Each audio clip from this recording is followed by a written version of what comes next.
What is up, you guys? Welcome back to Me TV Reviews. I am your host, Mo, and today, y'all, we are doing something new. All right, y'all. So, in addition to Madness that I saw on Netflix, I also saw this show and I saw Ted Danson, and I was like, oh, yes, this is happening.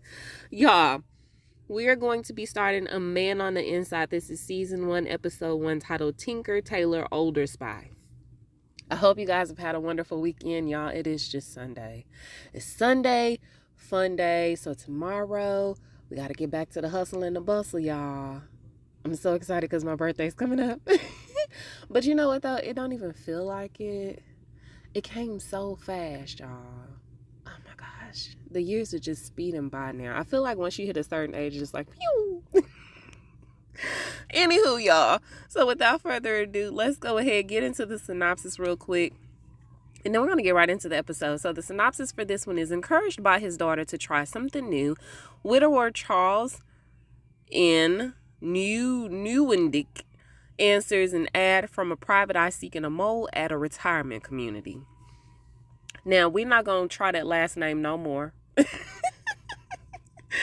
the rest of the show, okay? He just going to go by Charles or Charlie or something like that. So we begin the episode with the newly married Charles giving a loving toast to his wife, Victoria, y'all. He seems so sweet. He seems like he would be a good husband. Where he initially speaks to when they first met and how some people were really skeptical about their relationship, seeing how they were such opposites. You know that old saying, how opposites attract. Well, it must have worked in this case because he was an engineer and she was an artist. But despite the naysayers, y'all, they fell in love. It was a really sweet toast. And the next thing we see is him waking up and going through his day. He's, of course, older at this point. And he is a widower. And so even though his wife is no longer here with him, he still sleeps on his side of the bed. He also has his clothes on his side of the closet. And he is actually still adjusting to pouring less coffee beans because I'm assuming him and his wife drunk coffee together in the mornings. And so he's still adjusting to her not being here any longer. Elsewhere in Sacramento, we see a PI named Julie talking to a potential client, informing him that she won't be able to take his case because she just doesn't have the type of access that she needs to get enough information to provide the evidence that he needs for this case. And so he's not sure what to do. She was like, well, you could call the police. And he was like, now if I do that, then they'll go in there and do a half-ass job, okay? They'll start to alienate my mother and mistreat her. And then she'll have no other choice but to come to my house. And I definitely don't want that. So can you please figure this out for me? And she comes up with an idea. So she decides to take the case. And after he leaves, she talks to her assistant, Beatrice, about her plan. And so ideally, she wants to put out this wanted ad in a newspaper for an older gentleman between the ages of 75 to 85 years old so she can use him to get into this retirement community to help her solve the case of the missing heirloomed necklace. Okay. I think the client's name was Mr. Kubler. That's a weird name, y'all. That seemed like a name you could only find at like a TV or something. So 2 hours away from Sacramento, we meet Charles's daughter, Emily, who is trying to get at least one of her 3 children to give her something interesting from school today, okay? $5 to the first person who gives me something interesting. Ain't none of them got nothing for her. So y'all passing up free money? Because I will definitely take it. Hell, I've been out of school for a minute now, and I could probably still tell you something interesting that I learned back in the day, okay? So they don't give her anything because, of course, they're teenagers. They're nose deep in their phones. And so she turns to her husband and talks to him about her dad, who just seems to be so alone after her mom's passing. She really wants him to go back to work or find at least some type of fun hobby that'll get him back into socially interacting with other people. Now, he sends her letters pretty often. I'm not sure if it's a daily thing or what have you, but she just received another letter from him.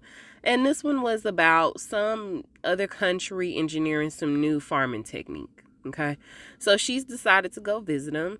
And when she gets there, of course, he greets his grandchildren. And she sits down with him. Now, she does encourage him to go back to work, but he was like, I'm retired. I don't really want to do that. Like, I done did my time with them damn kids. Now, he was a college professor, and so he don't want to do that no more, okay? But she was like, you know what? Okay, if you don't want to go back to work, and I know you don't want to talk about mom. Mom was the social butterfly of the couple. And so, he's an introvert, okay? And so she ends up giving him this Charles challenge of his own, because when she was younger, he would give her Charles challenges, as he would affectionately call them, like read a couple of books before the end of the year, or do this type of project before the end of the year. So she's giving him his own challenge, and that is to find a hobby that excites him. And so after they end up leaving, he's cleaning up the newspapers when he finds the wanted ad in said newspaper. So he goes down there to see what it's about, and he's hired on the spot, y'all. Because not only does he have a cell phone with him, on him, but he also knows how to send pictures and text messages. Who would have thunk? So after she talks to him, well, halfway through the interview, y'all, she bluntly steps outside her office and tells the rest of the people waiting to be interviewed, go home, Roger. She done found her man. So she gives him the details of the job, how the client, Mr. Kubler's mom, Mrs. Helen's heirloom ruby necklace has gone missing, and she needs him to check into the retirement community for about a month to get to the bottom of it. He's interested for sure, but would like to know why she chose him in the first place for this job. And it's quite simple, because he's pretty good with technology. He's unassuming, but very confident, and he's guarded. Some of the key characteristics for a solid spy. She also does mention that although he's only supposed to be there for a month, she's secretly hoping that this case will lead to some bigger cases within the retirement community, but we'll see. And so, like I said, she describes all the key characteristics for a solid spy. It seems like he has those already. So it's time to do some training. So she tests his memory by telling him to describe his surroundings when they go out for a cup of coffee. And y'all, he fails miserably, but at least he's having fun. Next, we got covert photography. And that also turns out to be a bust, because the people that weren't supposed to be noticing him while he's taking their pictures, not only do they notice him, but he took pictures with them. And he even invited Julie over to join in on the fun. Now, it seems like Charlie has a thing for saying that he's a part of clubs, okay? So this is going to be a running theme for him. So, that's a bust. Next, we've got the spy glasses. Oh, during that test, y'all, we found out that he could lie on the spot.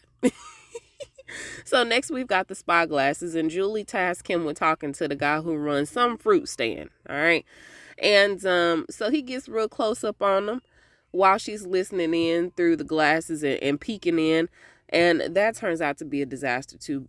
And y'all, to make the guy not feel as awkward as he was initially, he ended up buying all the peaches because he said he was a part of a peach club. So he bought all the peaches. The dude was like, for real? Shoot, say less. Let me go ahead and get these bagged up for you. He then goes back to the office where she tells him the next phase of their plan, which is meeting the executive director of the facility. Now, I don't remember her whole name, y'all, but her nickname is Dee Dee, okay? So she's going to be going with him as his daughter, Emily, because although his name is linked, or her name is linked to him on the internet, there aren't any photos of her available. So, nobody really knows what she looks like. So that's why she's going with him. So they visit the facility, and right off the bat, he's got the ladies checking him out. One in particular named Virginia. And she was like, oh my, you are a tall glass of milk. Is that your real hair? He was like, yes, it is. And Dee Dee was like, all right, Virginia, go ahead, honey. Hot in the pants. And so it seems like it's a very appealing place. They have activities to do. I'm talking about activities out the wazoo. They do paintings, they do poetry, they do what's that? The pottery. They do sculpting. They do a whole bunch of stuff. They also have a movie theater, people that come to do special performances, a happy hour. Who? What? Okay. You had me at movie theater. So this should be cake, y'all. But as they're taking a tour of the facility, he starts to have second doubts when they arrive at the memory care hall that they affectionately call the neighborhood. Okay. So she offers for him to go in and see what it's about, because the other residents are encouraged to go see their other neighbors, if they choose to, but it's not a mandatory thing. All right. And so he politely declines. And after the tour, when they sit down to discuss it a little bit more, he tells Dee Dee that he'll need a few days to think it over. And so once they get outside the facility, the facility is called Pacific View Retirement Community. Okay, y'all. Just in case that pops up later.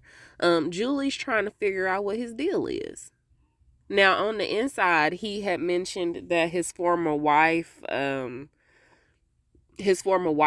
pets. And so, because Dee Dee had asked him, did he have a pet or anything like that? And he was like, no, but my late wife did.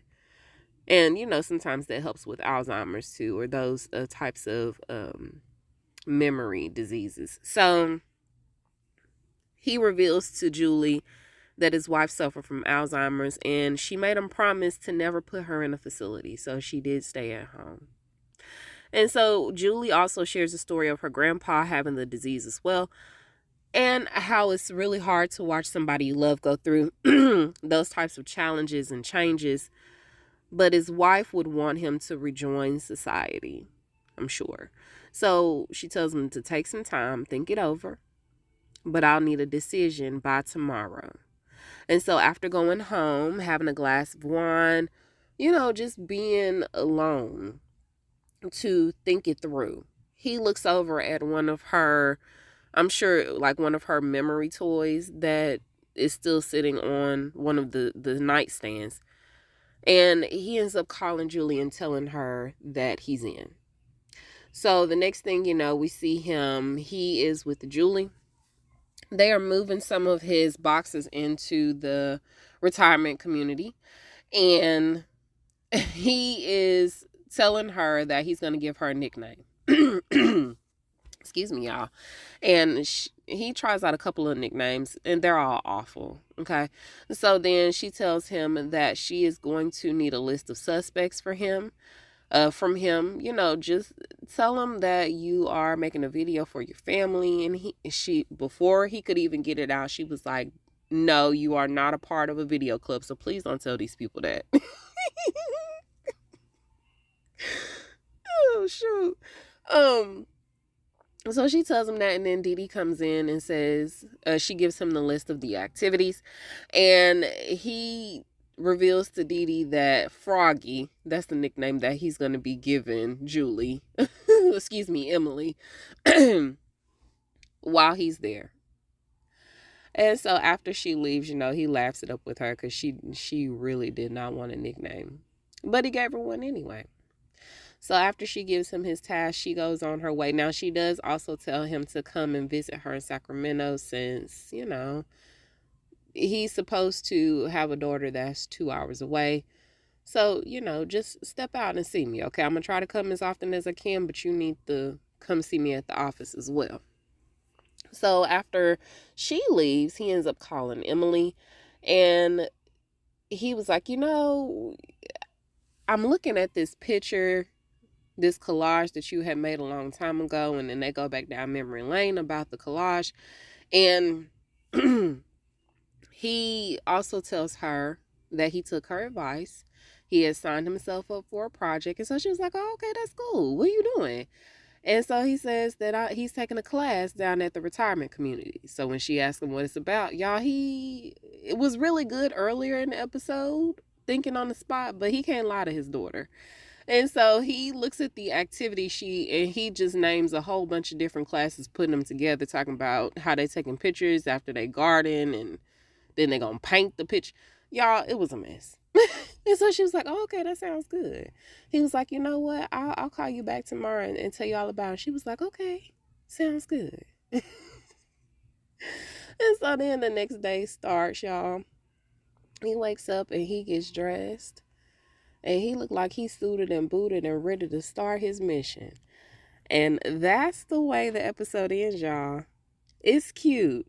It is really cute. I think I'm gonna try to combine the next couple of episodes because I didn't know how short it was gonna be. But y'all let me know what y'all thought about it, okay? It's currently on Netflix, okay? You can reach me at Me and You TV Reviews on Facebook and on Instagram. You can also reach me at My TV Reviews Podcast without the S on the end at gmail.com. I love y'all. Y'all let me know what y'all thought about this episode. If you have any other show suggestions, please let me know. I feel like one of the shows is finna get ready to drop off. Cross. I'm halfway done with Cross. Agatha All Along is almost done. So we got a couple of shows that are finna get ready to come to an end. So if you have any other show suggestions, please let me know, y'all. Okay. And if you want to do something nice for me for my birthday, no monetary stuff, but if you want to just leave a review or rate your girl, start me up, okay? That would be great. That would be the best birthday present ever because y'all know that be putting me on the map, right? Okay. All right. As long as y'all know. I love y'all. Y'all stay safe out there. Have a wonderful rest of your night. And until we meet over the airwaves again, y'all, I am Mo, and I'll talk to you guys soon. Bye.